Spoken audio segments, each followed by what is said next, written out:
The black helicopter cut through the Naples sky like a final sentence. Down below, in the dust kicked up by the blades, a man with empty hands wept for the daughter he had just lost. And up inside, Chiara Santini made a silent promise as she watched Dante Volkov's arrogant reflection in the glass. She would never love this cold-eyed monster who had torn her from home like she was an object. She didn't know yet, and I confess even I doubted when I heard this story, that promises made with hatred in the heart have a peculiar way of turning into lies when the truth decides to appear. Sometimes love is born precisely where we swore nothing would ever grow. 3 hours earlier, the humble Santini home smelled of reheated coffee and desperation. "Don't let him take her, per favore." Luca Santini's voice trembled as much as his hands, worn rough by labor. "Chiara is all I have left." The man in the black suit blocking the door showed no emotion whatsoever. Behind him, 2 others waited in silence. "Mr. Volkov does not renegotiate closed deals," he said coldly. "Miss Santini at 3 p.m. Those were the terms." Chiara descended the stairs with a small suitcase, her simple blue dress contrasting with the paleness of her face. Her brown eyes, however, burned with something that wasn't fear. It was contained fury. "It's okay, Papa," she lied, kissing her father's forehead. His graying beard was wet with tears. "I'll be fine. Mia figlia. Forgive me. You shouldn't have anything." She squeezed his hands. "I promise I'll survive this. I promise." But there was another promise, one kept only for herself. I will never love this man. Never. The helicopter waited in an open field on the outskirts, and it was there that Chiara saw him for the first time. Dante Volkov was younger than she had imagined, 26 perhaps, but carried on his shoulders the weight of someone who commanded invisible empires. Impeccably styled black hair, chiseled jaw, a suit that probably cost more than the entire Santini house. But it was his eyes that made her hesitate for a second, gray like steel, empty like tombs. He didn't even look up from his phone when she approached. "You're late," he said with a Slavic accent mixed with perfect Italian. 3 minutes, Chiara retorted, lifting her chin. "Considering I'm being kidnapped, I think that's reasonable." That made him pause. Dante finally looked at her, and Chiara felt the weight of that gaze evaluating every inch of her. There was something dangerous in that silence. "Kidnapping would be illegal," he said, pocketing his phone. "This is a business arrangement. Your father owed 200,000 euros. Now, he owes nothing. And I'm the currency." "Exactly." The brutal naturalness with which he said it made something break inside Chiara, but she wouldn't let him see it. "Then let's get this over with," she said, walking toward the helicopter. His hand caught her wrist, not forcefully, but with absolute firmness. Chiara turned, and for the first time their eyes truly met. 3 rules. Dante's voice was low, dangerous. First, you don't run. Second, you obey. Third, you don't challenge me publicly. Break any of these rules, and your father discovers what happens when you break a contract with me. Understood? Chiara felt her blood boil, but there was her father's tired face in her memory. She swallowed her pride like ground glass. Understood, she spat the word. Good. He released her and entered the helicopter without looking back. Let's go. I have meetings tonight. When the blades began to spin and Naples became small down below, Chiara saw her father on his knees in the dust. And there, in that exact moment, she did more than make a promise. She made an oath. You can imprison me, Dante Volkov. You can turn me into your wife on paper, but never, ever will you have my heart.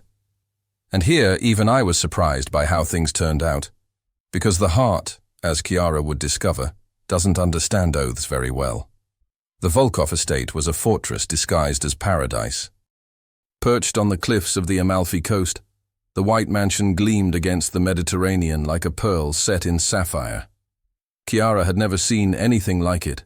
Marble floors that echoed with each step, floor-to-ceiling windows overlooking the sea, art that probably cost more than her entire neighborhood. It was beautiful in the way a mausoleum is beautiful. Cold, perfect, lifeless. "Your room is on the 3rd floor, east wing," Dante said without ceremony as they entered.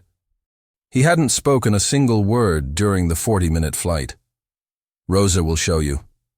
An elderly woman with kind eyes and a severe bun appeared from nowhere. She nodded at Chiara with something that might have been sympathy. The east wing. Chiara's voice stopped Dante mid-stride toward what looked like his office. "Where's your room?" He turned slowly, and there was something almost amused in those gray eyes. Almost. "West wing, opposite side of the house." "How convenient for you." "I thought you'd prefer the distance." He tilted his head. "Unless you're volunteering to share my bed, Mowgli mia." The Italian word for my wife sounded like poison on his tongue. Chiara felt heat rise to her cheeks, not from embarrassment, but from pure rage. "I'd rather sleep in the sea." "That can be arranged." He turned back to his office. "Dinner is at 8. Don't be late." The door closed with a soft click that somehow felt louder than a slam. The room was larger than the entire Santini house. A king-sized bed with silk sheets, a balcony overlooking the cliff, a bathroom with a tub that could fit 3 people. Everything in shades of cream and gold, beautiful and utterly impersonal.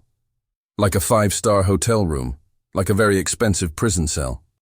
Chiara sat on the edge of the bed and finally let herself feel it all. The fear she'd hidden from her father, the fury she'd swallowed in front of Dante, the crushing weight of belonging to someone like you'd belong to a piece of furniture. She didn't cry. She wouldn't give him that.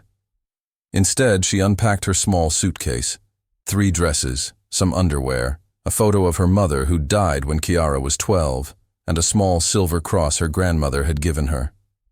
Everything she owned in the world fit in one suitcase. Everything she'd been fit in even less now. "Miss Santini?" Rosa stood at the door, wringing her hands. "Just Chiara, please." "Chiara, then." The older woman's voice softened. "I brought you some clothes. Mr. Volkov's previous arrangements left a wardrobe. I thought perhaps—" "Previous arrangements?" The words tasted bitter. "You mean his previous wives? Or just his previous purchases?" Rosa's silence was answer enough. "I'll wear my own clothes, thank you.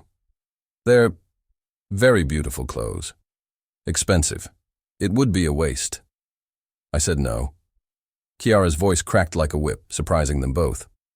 Then softer. "I'm sorry, I need to keep something that's mine. Even if it's just old dresses." Rosa nodded with understanding that came from somewhere deep and painful. She'd seen this before, Chiara realized. She'd watched other women arrive in this golden cage. "He's not as terrible as he seems," Rosa whispered before leaving. "Mr. Volkov, he's broken, not cruel. There's a difference. Tell that to my father's tears." But Rosa was already gone. Dinner was a silent war. The dining room could seat 20, but only 2 places were set, one at each end of an absurdly long table. Dante sat reading something on his tablet, occasionally signing documents a nervous assistant brought him. He changed into a black shirt, sleeves rolled up to reveal forearms marked with scars Chiara tried not to notice. She ate slowly, methodically, refusing to be intimidated by the 5-course meal or the wine that probably cost more than her father's monthly salary. "You're very quiet," Dante said without looking up. "You ordered me not to challenge you publicly. I'm obeying." "This isn't public. Then what do you want me to say?"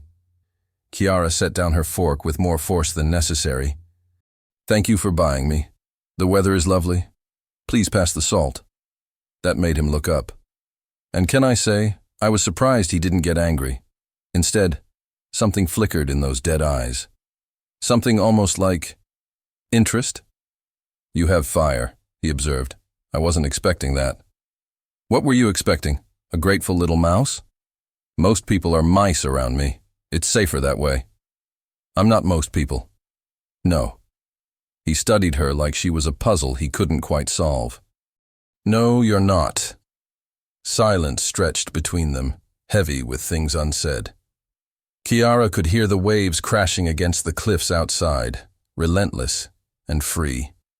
Why? The question escaped before she could stop it. Why me? You're clearly wealthy enough to have anyone. Why force my father's hand? Why this? Dante's jaw tightened. For a moment she thought he wouldn't answer. Then, I needed a wife. Your father needed money he didn't have. It was efficient. Efficient, Chiara repeated, the word ash in her mouth. Like a business transaction. Everything is a business transaction. Not everything. Especially everything. He stood, buttoning his jacket. You'll learn that here. Love, loyalty, family, all of it is just currency for people who don't know better. And you know better? I know the truth. He moved toward the door, then paused. Your father is safe, by the way. The debt is cleared. No one will touch him. You have my word. Your word? Chiara laughed bitterly. Forgive me if I don't find that particularly reassuring. You should. I've never broken a promise. His eyes met hers across the vast distance of the table. Which is why I'll tell you this once. Don't try to escape. Don't try to contact your father. Don't try to be clever. The guards have orders, and I always keep my word about consequences. You already said that in your 3 rules. I'm saying it again so you understand I mean it. He left before she could respond, his footsteps echoing through the marble halls until even those faded into silence. Chiara sat alone in that enormous dining room, surrounded by luxury that felt like mockery, and made a discovery that chilled her. Dante Volkov wasn't just arrogant. He was utterly convinced that love was a lie, that nothing mattered except power and control. And somehow, that broken certainty was more terrifying than any threat he could make. The first week passed like a beautiful nightmare. Chiara woke each morning to the sound of waves and the crushing reminder that she was a prisoner in paradise. Dante was a ghost in his own house. She'd see him leaving before dawn in expensive suits, returning after midnight smelling of cigars and danger. They barely spoke beyond cold pleasantries at dinner, when he bothered to show up at all. She should have been relieved by his absence. Instead, she found herself curious. It started with the library. On the 4th day, Chiara discovered it by accident, a massive room on the 2nd floor lined floor to ceiling with books, first editions, rare manuscripts, novels in 6 different languages. For a man who treated everything like a transaction, Dante Volkov had the library of a scholar, or a romantic. She ran her fingers along the spines, breathing in leather and old paper, and stopped at a worn copy of Dante's Inferno. The irony wasn't lost on her. She pulled it from the shelf, and a photograph slipped out, falling to the marble floor. A boy, maybe 8 years old, holding hands with a beautiful blonde woman, both smiling at the camera with a joy so pure it hurt to look at. The boy's eyes were unmistakable, grey like winter storms, but alive in a way she'd never seen them. Looking for something to read? Chiara spun around. Dante stood in the doorway, tie loosened, jacket gone, looking more human than she'd seen him. And tired. God, he looked tired. I'm sorry. I didn't mean to. She held up the photo. This fell out. Something shifted in his expression. Not anger, but something far more dangerous. Pain. Put it back. Is this you? She knew she was pushing, but couldn't stop. Who's the woman? I said put it back. His voice was ice, but his hands trembled slightly. Now. Chiara slipped the photo back into the book, but didn't shelve it. Instead, she held it out to him. You have her eyes. The same shape. Stop. She's beautiful. Your mother? Chiara. He crossed the room in 3 strides, snatching the book from her hands, but he didn't move away. He stood there, close enough that she could smell his cologne, something dark and expensive, and see the muscle working in his jaw. You don't get to do this. Do what? Pretend you care. Pretend this is anything other than what it is." He gestured between them. "You're here because of a debt. I'm here because I need a wife for appearances. That's all. Don't go looking for tragic backstories to make yourself feel better about your situation." "I'm not looking for anything," Kiara said quietly, "but I found it anyway." They stood in that charged silence, something unspoken crackling between them like electricity before a storm. And here's where even I wasn't sure what would happen next, because the moment balanced on a knife's edge. Then Dante stepped back, the walls slamming down behind his eyes again. "The library is off limits. Find somewhere else to entertain yourself." He walked out before she could respond, taking the book with him. That night, Kiara couldn't sleep. She found herself on her balcony at 2 a.m, watching the moonlight paint silver paths across the dark water. Below, she could hear voices, rough, urgent Italian mixed with Russian. She leaned over carefully and saw Dante on the lower terrace, phone pressed to his ear, pacing like a caged animal. "Don't care what Dmitri wants, the answer is no." His voice carried up, sharp with an anger she hadn't heard before. "I'm done with that life. Tell him the Volkov he knew died 10 years ago." He froze, looked up, and locked eyes with her. Kiara's breath caught. She should have stepped back, pretended she hadn't heard. Instead, something made her stay. Dante said something clipped in Russian and ended the call. He stood there, staring up at her, and she couldn't read his expression in the shadows. "Can't sleep?" he called up. "Too quiet," she answered honestly. "I'm used to city noise. Cars, people fighting next door, someone's radio too loud. Must be quite an adjustment. From poverty to this. Is that what you think bothers me? The luxury?" Kiara leaned on the railing. "I'd trade all of this for one more dinner in my father's kitchen. The paint was peeling, the stove barely worked, but it was home. It was real. Real doesn't pay debts. No, but it means something." Dante was quiet for a long moment. Then, "Come down here." "What?" "You heard me. Come down." Chiara's heart hammered against her ribs. Every instinct screamed this was a trap, a test. But something in his voice, something raw and unguarded, made her move. She found him still on the terrace, 2 glasses of whiskey already poured. He handed her one without a word. "I don't drink," she said. "Tonight you do." He raised his glass. "To things that mean something." There was such bitter irony in his tone that Kiara found herself sipping the whiskey despite herself. It burned like liquid fire down her throat. "She died when I was 9, Dante said suddenly, staring out at the sea. "My mother. Car accident," they said. Except it wasn't an accident. My father had enemies. She was the message. Kiara's breath caught. "Dante, you wanted to know the tragic backstory." His laugh was hollow. "Here it is. I watched my father become a monster trying to get revenge. Watched him destroy everything and everyone until there was nothing left but money and blood. And I swore I'd never be like him." "Are you?" He turned to look at her, and in the moonlight his eyes were devastated. "I don't know anymore. I built this empire, made myself untouchable, convinced myself that power was the only thing that mattered. And then I look at you, this girl who'd rather have a broken stove than a palace. And I think maybe I forgot what it was like to be human." The confession hung between them, fragile and terrible. "You're still human," Kiara whispered. "Broken people usually are." Rosa said something similar. "Rosa is wise. Rosa should mind her business." But there was no heat in it. They stood in silence, sipping whiskey, 2 prisoners in very different cages. And Kiara felt something shift, not love, not even close, but the first crack in the wall of her hatred. Because hatred requires seeing someone as a monster, and monsters don't grieve their mothers. Monsters don't look lost.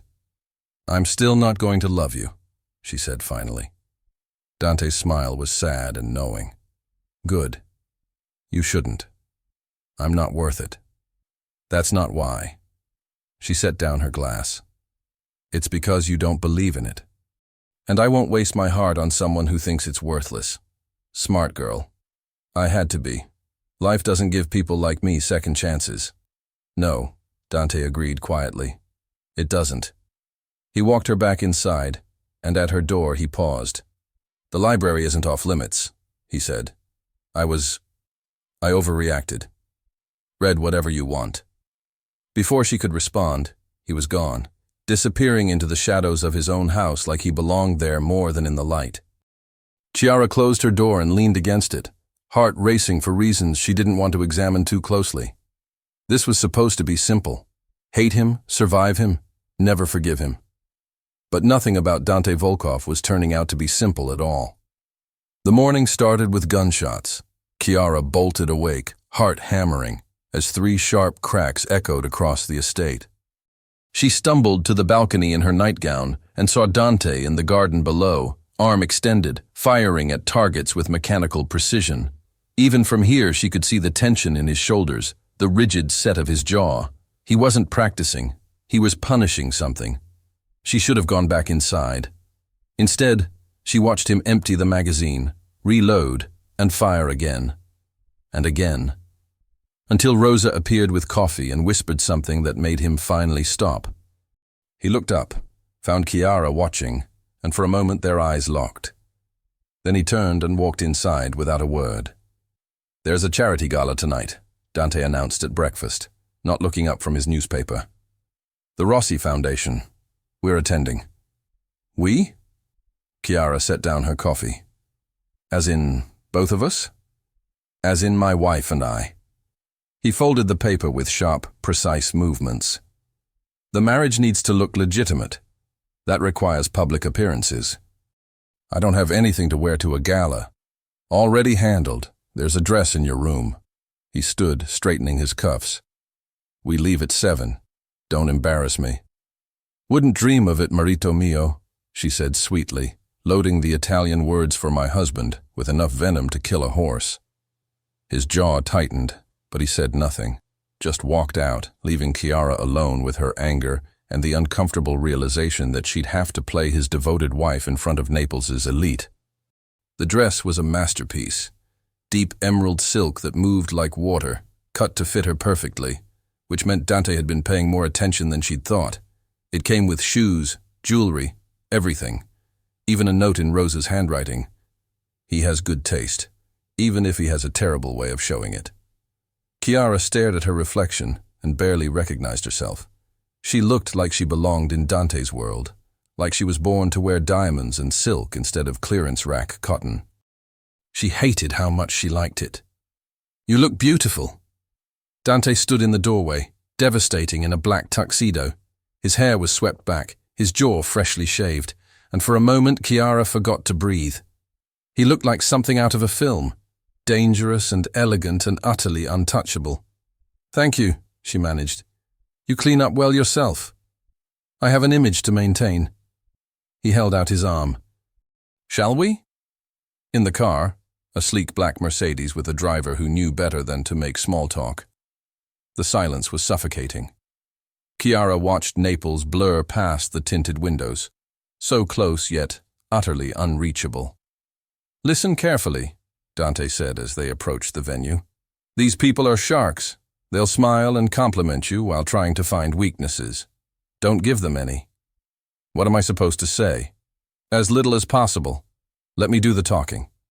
So I'm just arm candy? You're my wife. That's power enough. He looked at her seriously. But if anyone asks how we met, we say mutual friends. If they ask about your family, you're from a small town, nothing more. And if anyone makes you uncomfortable, you stay by my side. Understood? There was something almost protective in his tone. Almost. Understood. The gala was everything Chiara expected and worse. Crystal chandeliers, champagne towers, women in gowns that cost more than cars. And the stairs. God, the stairs. She could feel every eye in the room assessing her, judging her, wondering who this nobody was on Dante Volkov's arm. Dante, amico mio. A broad man with too much cologne embraced Dante like a brother. And this must be the mysterious bride we've all heard whispers about. Chiara, this is Marco Benedetti. Marco, my wife, Chiara. Bellissima, Marco said, kissing her hand too long. Tell me, how did you capture our city's most eligible bachelor? I didn't, Chiara said before thinking. He captured me. The words hung in the air, too honest, too raw.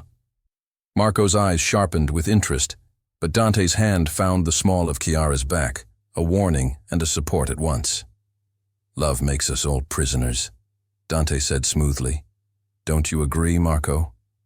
The moment passed, but Chiara felt Dante's tension radiating through his touch. The evening dragged on, endless introductions, fake smiles, questions that felt like interrogations. Chiara played her part, but she could feel herself cracking under the weight of the performance. These weren't her people. This wasn't her world. She excused herself to the bathroom, needing air, needing space. The hallway was blissfully empty and cool. She leaned against the wall, closing her eyes. Well, the new Mrs. Volkov. Chiara's eyes snapped open. A woman stood there, mid-30s, red dress, smile like a knife, beautiful and cruel in equal measure. Forgive me, the woman continued. I'm Valentina Russo. I just had to see for myself what kind of woman finally tamed Dante. I didn't tame anyone. Oh, I can see that. Valentina circled her like a predator. You don't belong here, do you? You can wear the dress, the jewelry, but you still look like a lost little girl playing dress-up. Is there a point to this? Just a friendly warning. Valentina leaned close, voice dropping to a whisper. Dante Volkov destroys everything he touches. His mother, his father, his business partners. Everyone who gets close to him ends up broken or dead. So enjoy the fairy tale while it lasts, tesoro. Because it won't. She walked away, leaving her poison hanging in the air. Chiara stood there, shaking. Not from fear, but from rage. She wouldn't let these people see her cry. Wouldn't let them win. She found Dante on the terrace, alone, staring out at the glittering city below. He turned when he heard her approach. Ready to leave? He asked, reading something in her face. More than ready. In the car, the silence was different. Heavier. What happened? Dante asked finally. Nothing. Just met some of your admirers. Chiara. Valentina Russo happened to be very informative. She turned to look at him. She warned me about you. Said you destroy everything you touch. Dante's expression went carefully blank. She's not wrong. So that's it? You're just going to agree with her? Would you rather I lie? He looked at her with those devastating gray eyes. I told you what I am. I'm not even close. And yet you gave me that drug. You protected me in there. You put your hand on my back like... She stopped herself. The confession hung between them, dangerous and true. Dante looked away, jaw working. I don't care, he said, but his voice cracked on the words. I can't. Can't or won't. Does it matter? Yes. Chiara surprised herself with the vehemence. Because can't means there's something stopping you. Won't means you're choosing this, choosing to be alone. You don't know what you're talking about. Don't I? She turned in her seat to face him fully. I see you, Dante. I see the way you look at that photo of your mother. The way you make sure my father is safe even though you pretend it's just business. The way you... The car lurched violently. Tires screeched. Chiara was thrown against her seatbelt as the driver swerved hard, cursing in rapid Italian. Get down! Dante's voice was pure command. He shoved Chiara low just as the rear window exploded in a shower of glass. Gunfire. Someone was shooting at them. And can I say, this was the moment everything changed. Because when bullets fly, you learn what someone's really made of. Dante covered Chiara's body with his own, one hand cradling her head, the other reaching for something under the seat. The driver floored it, weaving through traffic as more shots rang out. Stay down, Dante growled against her hair. Don't move. His heart was hammering against her back.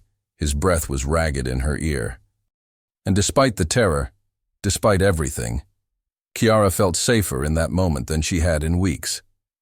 Because Dante Volkov, who claimed to care about nothing, was willing to die to protect her. They made it back to the estate with 3 bullet holes in the car, and Chiara's hands shaking so badly she couldn't unclasp her seatbelt.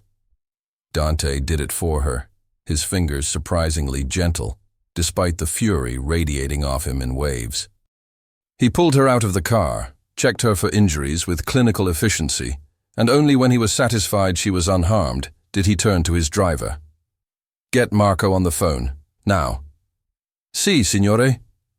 The household erupted into controlled chaos. Guards appearing from nowhere, phones ringing, security protocols activating. Dante stood in the center of it all like a storm given human form, barking orders in 3 languages while Chiara stood forgotten in her ruined dress, glass still glittering in her hair. Chiara, Rosa appeared, wrapping a blanket around her shoulders. Come, let's get you cleaned up. I'm fine. You're in shock, Cara. Come. Chiara let herself be led away, but she looked back. Dante stood illuminated by headlights, phone pressed to his ear, and even from here she could see the muscle jumping in his jaw. He looked like violence barely contained. He looked terrified. The bathwater turned pink from the small cuts on her arms. Chiara sat in the enormous tub, knees pulled to her chest, replaying the moment the window shattered. The way Dante had covered her body with his without hesitation. The way his heart had hammered against her spine.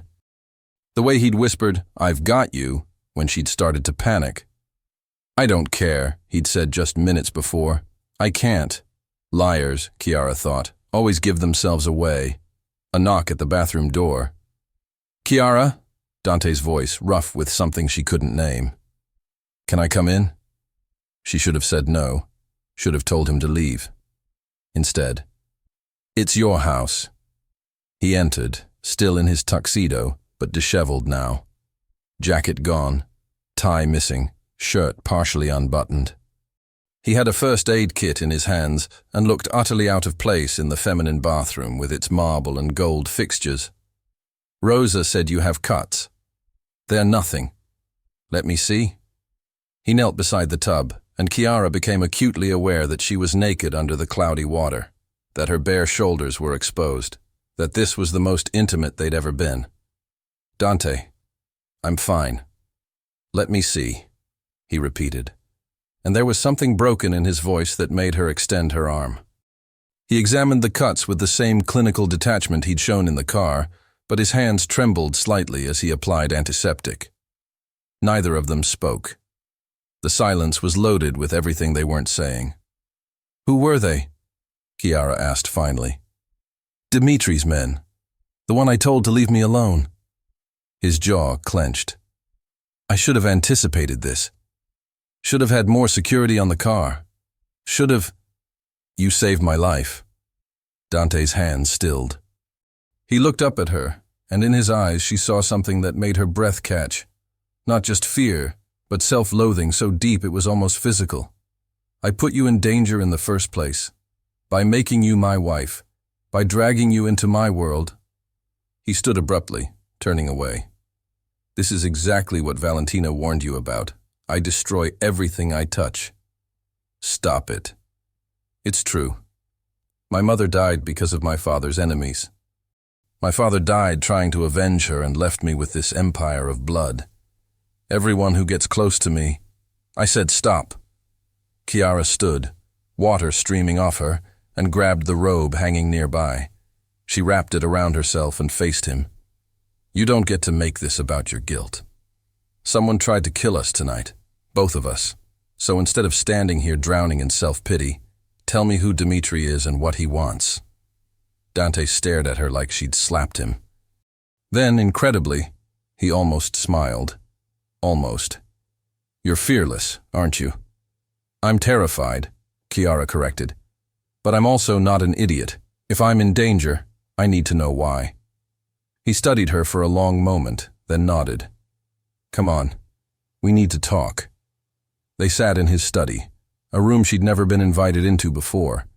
Dark wood, leather chairs, and a wall of monitors showing every angle of the estate. Dante poured them both whiskey without asking if she wanted it. This time she took it without protest. "Dmitri Volkov is my uncle," Dante said, staring into his glass. "My father's brother. When my father died, I inherited everything. The businesses, the connections, the territory. Dmitri thought it should have gone to him. So this is about money? It's about power, control, legacy." Dante took a long drink. "For the past 8 years, we've had an uneasy truce. I stay out of Russia. He stays out of Italy. But recently, he's been pushing boundaries. Testing me. And marrying me was part of that test? No." Dante's eyes met hers. "Marrying you was supposed to make me look stable, settled, less of a threat. Dmitri hates change, and a married nephew is predictable, manageable. But tonight proved otherwise. Tonight proved he sees you as a weakness to exploit." The words hung heavy in the air. Chiara set down her glass, processing. "So what now? You send me away? Lock me in this house forever? Or—" The thought struck her cold. "Or do you just end the marriage and send me back?" "No." The word came out fierce, immediate. Dante stood, pacing like a caged wolf. "You're not going anywhere." "Why not? You said yourself I'm a weakness. Because I don't lose." He slammed his hand on the desk, making her jump. "I don't let men like Dmitri dictate my life, my choices, my—" He stopped himself, breathing hard. "Your what?" "Nothing. It doesn't matter. Dante, you're my wife." He turned to face her, and his eyes were blazing. "On paper, for appearances, whatever. But you're mine, and I protect what's mine. Dmitri wants you. He'll have to go through me, and I promise you—" His voice dropped to something deadly. "I've survived worse than my uncle." And here's the thing that surprised even me. Chiara believed him. More than that, she realized with a jolt that shook her to her core. She wanted to believe him, wanted to trust that this dangerous, broken man would keep her safe, wanted to mean something to him beyond a business transaction. "I'm scared," she admitted quietly. Something softened in Dante's expression. He crossed to her, knelt in front of her chair like he had by the tub, and took her hands in his. "I know. I am too. You don't look scared. I'm excellent at lying."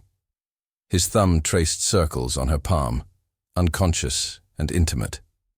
"But the truth is, when I saw that window shatter and realized you could have been hit," his voice cracked, "I've never been more terrified in my life." "Why?" The question was a whisper. "Why do you care? You said you can't—" "I know what I said." He looked up at her, and in his eyes she saw war, between what he believed and what he felt. "But you were right earlier. Can't mean something stopping me. And maybe I've been stopping myself for so long I forgot how to do anything else." Their faces were inches apart. Chiara could feel his breath, smell his cologne mixed with gunpowder and fear. She could see the exact moment he realized how close they were, how his eyes dropped to her lips before jerking away. He stood abruptly, breaking the spell. "You should rest. Tomorrow we're doubling security, and you're not leaving the estate until I handle Dmitri." "Dante, good night, Chiara." He left before she could respond, practically fleeing his own study.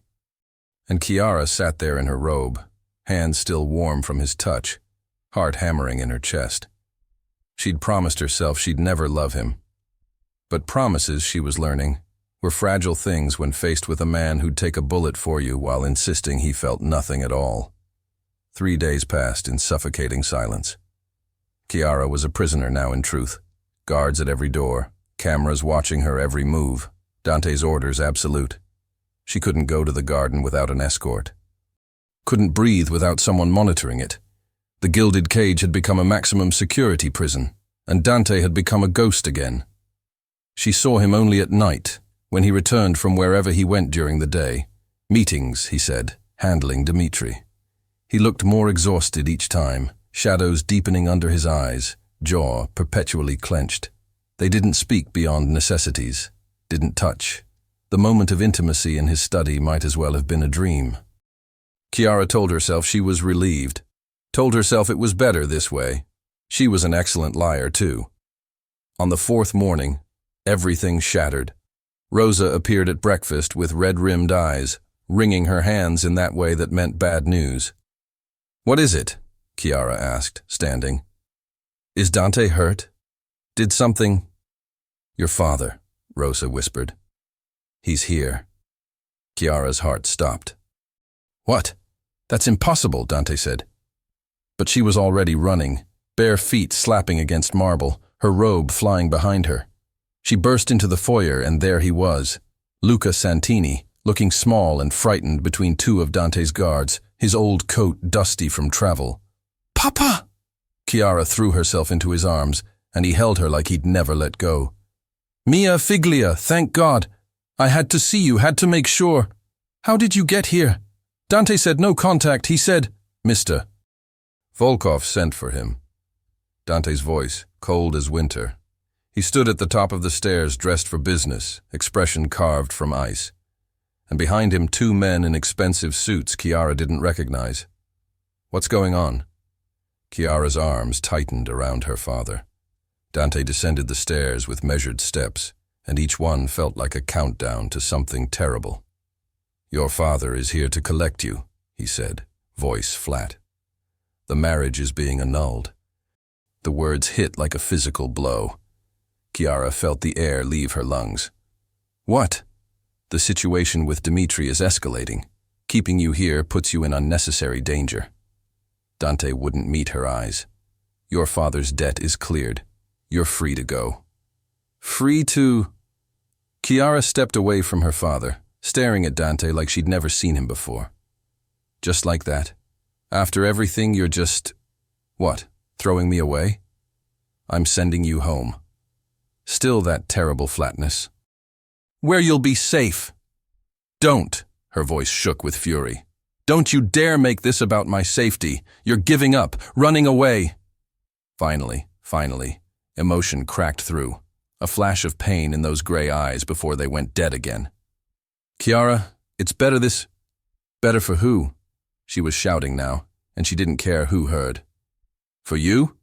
So you don't have to feel anything? So you can go back to being the heartless machine who—" "Enough!" The word cracked like a whip. Dante's mask slipped, and beneath it was something raw and furious. "You think I want this? You think I want to send you away? Then don't! I have to!" He took a step toward her, hands clenched into fists. "Dimitri put a hit out on you, Chiara. €1,000,000 to anyone who brings him your head. Do you understand what that means? Every criminal in Italy is hunting you now because I was selfish enough to keep you here." The room went silent. Even Luca gasped. "So that's it?" Chiara's voice broke. "Someone threatens me, and you just surrender.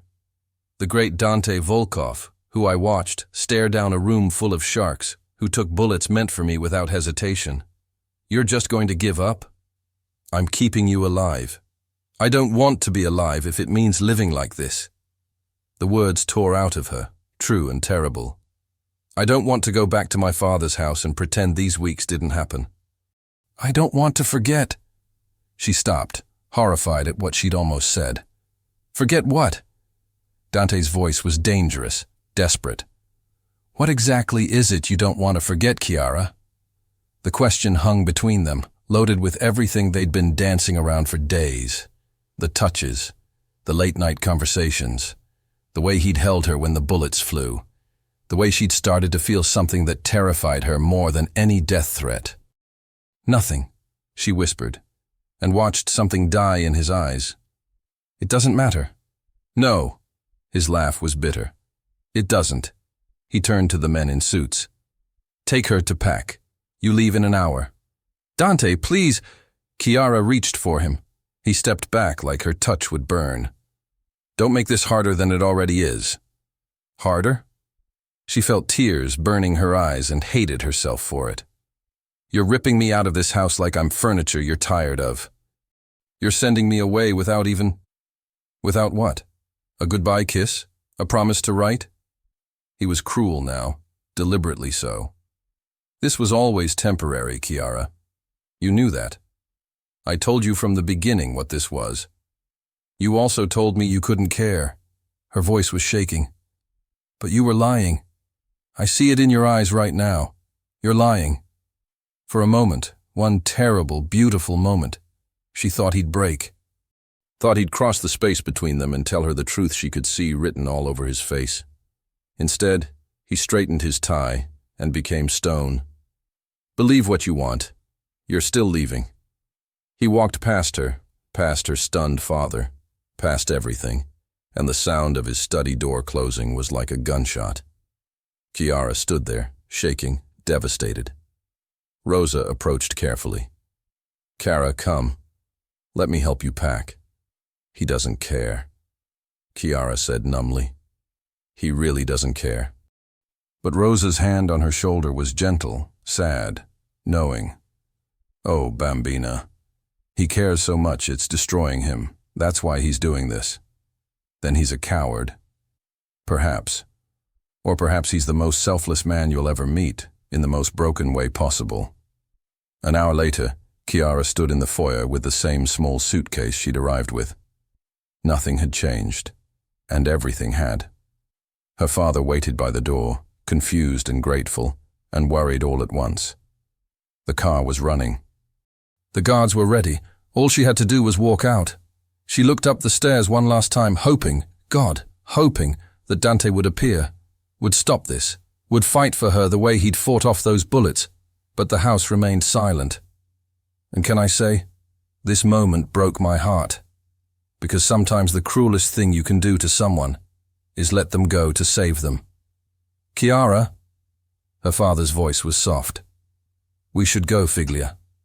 She nodded, not trusting her voice, picked up her suitcase, took one step toward the door. Wait. Dante stood at the top of the stairs and he looked wrecked.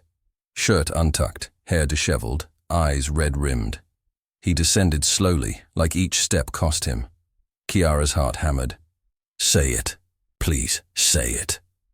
He stopped in front of her, so close she could see the muscle jumping in his jaw, could smell his cologne, could feel the heat of him. Be safe, he said quietly, and be happy. That was all. No confession. No plea for her to stay. Just those 4 words that felt like a eulogy. Something inside Kiara shattered completely. Goodbye, Dante, she whispered, and walked out the door. She didn't look back. If she had, she would have seen him standing there like a man watching his own execution. Would have seen him mouth words he couldn't say aloud. I'm sorry. I love you. Please forgive me. But she didn't look back. And the door closed between them, like the end of a story neither of them wanted to finish. 2 weeks of freedom felt like a lifetime in prison. Kiara returned to her father's house, to the peeling paint and the broken stove, and discovered that home wasn't home anymore. She went through the motions, cooking, cleaning, pretending everything was normal. But at night, she dreamed of marble floors and grey eyes, and a man who'd chosen his fear over his heart. Luca watched his daughter with worried eyes, but said nothing. What could he say? She'd been returned to him intact, debt cleared, supposedly unharmed. He didn't know she'd left pieces of herself scattered across that estate like broken glass. On the 15th day, everything changed. Kiara was in the market when she noticed them, 2 men in dark clothes watching her too closely. When she moved, they moved. Her heart kicked into overdrive. She abandoned her groceries and hurried toward the crowded main street, but they followed. She ducked into a cafe, pulled out her phone with shaking hands. She had one number she'd memorized despite herself. One number she'd sworn she'd never call. It rang twice. Kiara? Dante's voice was hoarse, desperate, like he'd been waiting for this call. Are you? They found me, she whispered. Dimitri's men. They're here. A string of vicious Russian curses. Where are you? San Giovanni Market. The cafe on the corner. Dante, I'm scared. I'm coming. Stay in public. Don't go anywhere alone. I'm 15 minutes away. Do you hear me? 15 minutes. You're here? In Naples? I never left. His voice cracked. I've had men watching you since the day you walked out. I couldn't. Chiara, I'm coming. Just hold on. The line went dead. Chiara's hands trembled. I never left. He'd been watching over her, protecting her, even after sending her away. The realization hit like a wave. She looked out the window. The men were still there, talking on their phones now, making a plan. She had maybe minutes before they made their move. 15 minutes, Dante had said. Chiara prayed it would be enough. 12 minutes later, the cafe door burst open. But it wasn't Dante. 3 men entered, not the ones who'd been watching, but others, professionals. They moved with military precision, and the way other patrons suddenly found reasons to leave told Chiara this was planned. Orchestrated. Chiara Santini. The leader spoke with a thick Russian accent. You will come with us. No screaming, no fighting, or everyone here dies. Her blood turned to ice. She stood slowly, mind racing. Through the window she could see the street. No sign of Dante, no rescue. Just her and these men, and a choice that would define everything. My husband will kill you for this, she said, surprised by the steadiness in her voice. The man smiled. Your husband is already dead. The words stopped her heart. Liar. Mr. Dmitri sent his regards. Dante Volkov died 30 minutes ago in his car. Tragic accident. The smile widened. You are widow now. Much easier for us. No. The denial roared through her. No, no, no. I don't believe you. Believe what you want. You still come with... The cafe window exploded inward. Dante came through it like an avenging angel, gun in hand, eyes blazing with murderous fury. He moved with lethal precision. One shot dropped the leader, another hit the man to his right. The third lunged at Chiara, but Dante was faster, crossing the space in 2 strides and slamming him into the wall with enough force to crack plaster. You made a mistake, Dante said, voice cold as death. Coming after what's mine. He knocked the man unconscious and immediately turned to Chiara, hands running over her frantically. Are you hurt? Did they touch you? Tell me. Chiara threw her arms around him, and the sob that tore from her throat was built from 2 weeks of grief and terror and heartbreak. They said you were dead. They said, I'm here. I'm right here. He held her like she was air, and he was drowning. God, Chiara, I'm so sorry. I'm so sorry for all of it. Sirens wailed in the distance. Dante pulled back, cupping her face in his hands, and his eyes were wild with things he'd kept locked away too long. We need to go. Now. Can you run? She nodded. They ran. Dante's car was parked in an alley, engine running. He shoved her inside and peeled out before she'd even buckled her seatbelt. Behind them, more black cars appeared, giving chase. Who's driving those? Chiara gasped. More of Dimitri's men. He's making his final play. Dante's jaw was set, hands white-knuckled on the wheel. I'm ending this tonight, but first, I need to get you somewhere safe. No. The word came out fierce. I'm not running anymore. I'm not being sent away again. Chiara, you said I was yours. She turned to face him fully. Did you mean it? Or was that just another lie to make yourself feel better about... I meant it! He swerved around a corner, tires screaming. I've meant it from the moment you stood up to me in that helicopter, from the moment you refused to be afraid.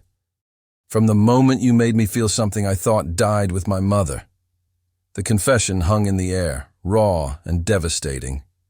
Then stop trying to save me by pushing me away. Chiara's voice broke.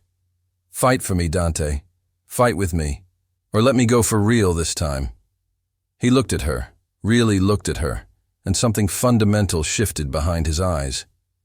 You want to know why I sent you away? His voice was ragged. Because I was falling in love with you. Because every moment you stayed made me more terrified of what I'd do if I lost you. Because... He had to stop, jaw working. Because I'm my father's son, and everyone I love dies. I'm not dead. Chiara reached across and took his hand. I'm right here, and I'm not afraid of you or your past or your enemies. What I'm afraid of is living the rest of my life wondering what we could have been if you'd just been brave enough to try. Another car slammed into them from behind. Dante cursed, flooring it, but more vehicles appeared ahead, boxing them in. They were trapped. Chiara, listen to me. Dante pulled the car into an abandoned lot, already reaching for his gun. There's a safe house 2 blocks north. Red door, number 47. Code is 1293. You run, you don't look back, and you... No, this isn't a negotiation. You're right. She pulled the gun from his other holster before he could stop her. It's a choice, and I'm choosing you. So we either fight together or we die together, but I'm done running. Dante stared at her. This fierce, impossible woman who'd somehow broken through every wall he'd ever built, and something in him surrendered. You're insane, he said. Probably. She checked the gun's safety like he'd taught her without realizing. But I promised myself I'd never love you. Turns out I'm excellent at breaking promises. Chiara, I love you, Dante Volkov. The words came out steady, sure, terrifying. I love you, and I'm tired of pretending I don't. So if you feel the same way, say it now. Because I need to hear it before we do this. The cars were closing in. Men were getting out, weapons drawn. They had maybe seconds before the bullets started flying. And Dante, who'd spent his whole life believing love was weakness, pulled Chiara to him and kissed her like she was salvation itself. I love you, he said against her lips. God help me, I love you more than I thought possible. Then let's survive this, Chiara whispered. Together. He smiled, actually smiled, fierce and wild and real. Together. They stepped out of the car, back to back, facing the men who'd come to kill them. And for the first time in his life, Dante Volkov wasn't alone. The standoff lasted exactly 3 seconds. Then Dante's phone rang. Loud in the tense silence. He answered without taking his eyes off the armed men surrounding them. Uncle, he said coldly. Predictable as always. Dimitri's voice crackled through the speaker, loud enough for Chiara to hear. You always were too sentimental, nephew. Just like your father. That woman will be your death. Then you've already lost, Dante said. Because I'd rather die loving her than live like you. Empty, bitter, alone. A pause. Then, kill them both. But before the men could move, the night exploded with sirens and searchlights. Black SUVs poured into the lot from every direction. Not more enemies, but reinforcements. Dante's men, dozens of them, surrounding Dimitri's soldiers in seconds. Marco Benedetti stepped out of the lead vehicle, grinning broadly. Did you really think Dante Volkov would walk into a trap unprepared? He laughed. Your nephew is many things, Dimitri, but stupid isn't one of them. Chiara stared at Dante. You planned this. I needed him to make his move, to come out of hiding. Dante's smile was sharp as a blade. You were never the bait, amore mio. You were the reason I finally stopped running and started fighting back. The next 20 minutes were chaos, arrests, gunfire, Dimitri's men surrendering one by one. And through it all, Dante kept Chiara behind him, protected, safe. When the dust settled, and Dimitri himself was dragged out of a car in handcuffs, screaming threats in Russian, Dante simply watched with cold satisfaction. It's over, Marco said, clapping Dante on the shoulder. Interpol has enough on him to lock him away for life. You're free. Free. The word hung in the air like a prayer answered. Dante turned to Chiara, and the look in his eyes made her breath catch. I need to ask you something, he said quietly, and this time, I need you to have a choice. He knelt. Actually knelt, right there in that abandoned lot, surrounded by police and chaos, and the remains of his old life. Chiara Santini, I bought you like you were property. I treated you like a transaction. I pushed you away when I should have held on. But if you'll give me a chance, a real chance, I swear I'll spend the rest of my life proving that you're not my obligation. You're my choice, my heart, my home. Tears streamed down Chiara's face. Dante, marry me again. Not because of debt or danger or duty, but because I love you, and I can't imagine a single day without you. His voice broke. Please. She pulled him to his feet and kissed him with everything she had, all the fear and love and hope that had been building for weeks. When they broke apart, both were crying. Yes, she whispered, 1,000 times yes. Around them, his men cheered. Even Marco wiped his eyes. 6 months later, Chiara woke to sunlight streaming through the windows, and Dante's arm draped across her waist. The bedroom had changed since she'd returned, warmer now, filled with photos and books, and evidence of 2 lives merging into one. You're staring, Dante murmured, eyes still closed, smiling. Guilty. She traced the scar on his shoulder from a bullet he'd taken years ago. I still can't believe this is real sometimes. Me neither. He opened his eyes, and they were soft with the kind of peace she never thought she'd see in them. I keep thinking I'll wake up and you'll be gone. I'm not going anywhere. Good. He pulled her closer. Because your father is coming for lunch, and Rosa will kill me if we're late again. Luca had become a fixture in their lives, living in a comfortable apartment Dante had bought, and Luca had initially refused until Chiara insisted, visiting weekly, slowly forgiving the man who'd stolen his daughter and then given her back a queen. The wedding, the real one, had been small. Just family, a handful of friends, and a priest who'd blessed their union in the same chapel where Dante's parents had married. Chiara wore her mother's dress, altered to fit. Dante cried when he saw her. They'd honeymooned in a small coastal town where nobody knew the Volkov name, where they could be just Dante and Chiara, walking on beaches and eating gelato and learning how to be happy. Now, back in the estate that no longer felt like a prison, they were building something neither had dreamed possible. A life. I have something for you, Dante said, reaching for the nightstand. It's not my birthday. I don't need a reason. He handed her a small box. Inside was a key, old, brass, obviously well used. It's the key to the library, he explained softly. The one I told you was off limits. I want you to know that nothing is off limits anymore. No rooms, no secrets, no parts of me I'm hiding. You have all of me, Chiara. Everything. She kissed him, tasting salt from her own tears. I love you. I love you more. Impossible. Want to bet? He grinned, and God, she loved seeing him smile like this, freely, easily, like joy was his default instead of his exception. Later, at lunch, Luca regaled them with stories from his new job at one of Dante's legitimate businesses. Rosa served enough food for an army. Marco called to invite them to his daughter's baptism. And Chiara watched her husband, this man who'd been so convinced he destroyed everything he touched, laugh with her father, tease Rosa about her overcooking, make plans for a future neither of them had to face alone. That night, standing on their balcony watching the stars, Dante wrapped his arms around her from behind. Do you ever regret it? He asked quietly. Being forced into this?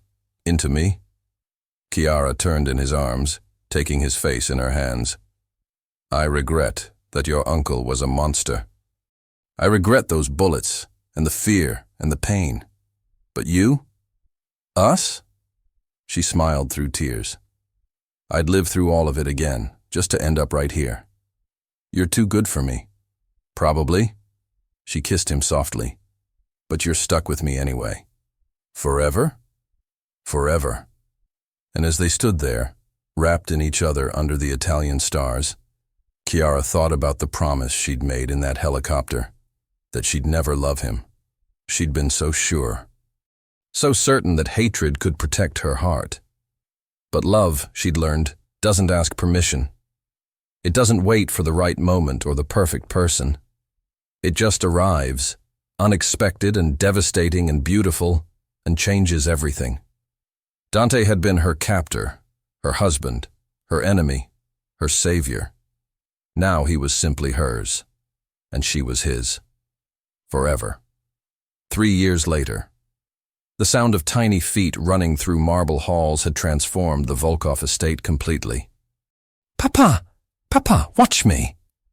Dante looked up from his work to see his daughter, 2 years old, all dark curls and grey eyes, attempting a cartwheel on the library floor.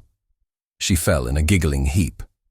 "Magnificent Principessa," he said, scooping her up and spinning her until she shrieked with laughter.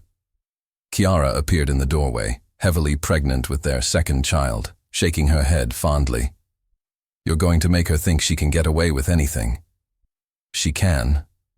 Dante kissed his daughter's head. "She's perfect. She's spoiled." That too. Little Elena wriggled free and ran to her mother, pressing kisses to Chiara's belly. "Baby? Soon," Chiara promised. Very soon. That night, after Elena was asleep and the house was quiet, Dante and Chiara lay in bed, his hand on her stomach, feeling their son kick. "Happy?" she asked. Deliriously. He kissed her temple. "You?" More than I ever thought possible. And it was true. From a helicopter ride that felt like a death sentence to this moment, surrounded by love and laughter and the family they'd built from ashes, Chiara had found more than she'd ever dared to dream. Sometimes the best love stories start with the worst beginnings. Sometimes broken people find each other and make something whole. Sometimes the man you swear you'll never love becomes the only man you'll ever need. And sometimes, just sometimes, happy endings are real. The end.